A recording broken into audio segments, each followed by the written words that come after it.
আমরা সবাই বাচ্চাদের জন্য জামা কিনি, আর বেশিরভাগ জামাতে কিন্তু হাতা থাকে না। আর হাতার অংশ জামার ভিতরের অংশে পিন করে দেওয়া হয়।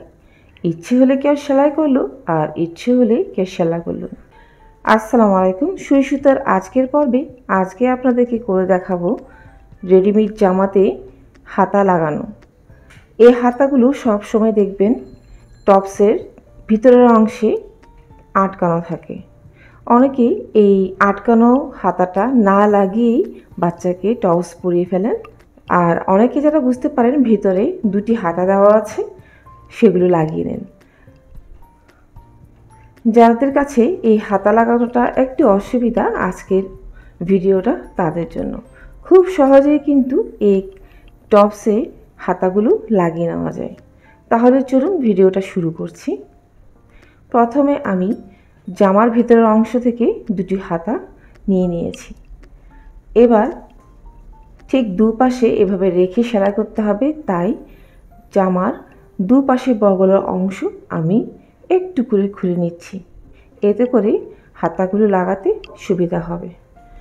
প্রথমে আমি একটি হাতা আগিয়ে লাগিয়ে নিয়েছি, এরপর দ্বিতীয়টি আপনাদেরকে দেখিয়ে দিচ্ছি।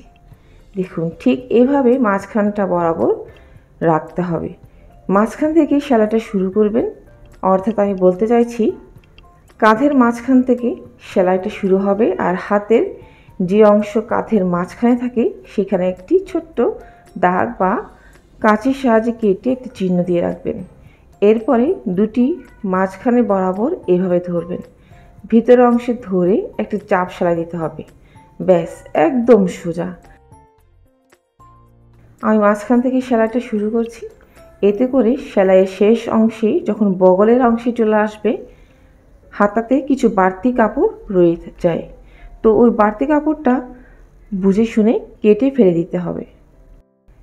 আমি সবসময় যে কোনো কামিজ বা বাচ্চাদের জামার হাতাতে এভাবে মাঝখান থেকে সেলাইটা শুরু করি, এতে করে আমার বগলের দুই পাশে সমান সমান সেলাইটা হয়। দেখুন, আমি সামনের অংশ সেলাই করে নিয়েছি।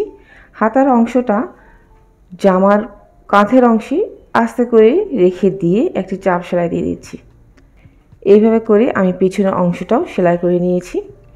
এরপরে হাতাতে ইসমার হাতের ঘের অনুযায়ী একটি দাগ কেটে নিচ্ছি। ইসমার হাতের ঘের হচ্ছে 8, তো দুভাগ করে 4 ইঞ্চি দাগ কেটে আমি লম্বা করে সেলাই করে নিচ্ছি। আর কামিজের মাপটাও কিন্তু বরাবর ওর গায়ের মাপে ছিল, তাই সেখানে আর কাটছাট করছি না। ব্যাস, দেখুন কত সহজে রেডিমেড জামার হাতা লাগানো যায়। আশা করছি আমার আজকের ভিডিও আপনাদের ভালো লাগবে। যদি ভালো লেগে থাকে আমার ভিডিওতে একটি লাইক দিতে ভুলবেন না, সেই সাথে সাবস্ক্রাইব করে রাখবেন, এতে করে দেখে নিতে পারেন আরও অনেক রকমের ভিডিও। আর যারা ফেসবুক থেকে দেখছেন আমার পেজটিতে ফলো দিয়ে সাথে থাকবেন আশা করছি। আজকে বিদায় নিচ্ছি, ইনশাল্লাহ নতুন কিছু নিয়ে খুব তাড়াতাড়ি আবারও দেখা হবে। ভালো থাকবেন সবাই, আল্লাহ হাফেজ।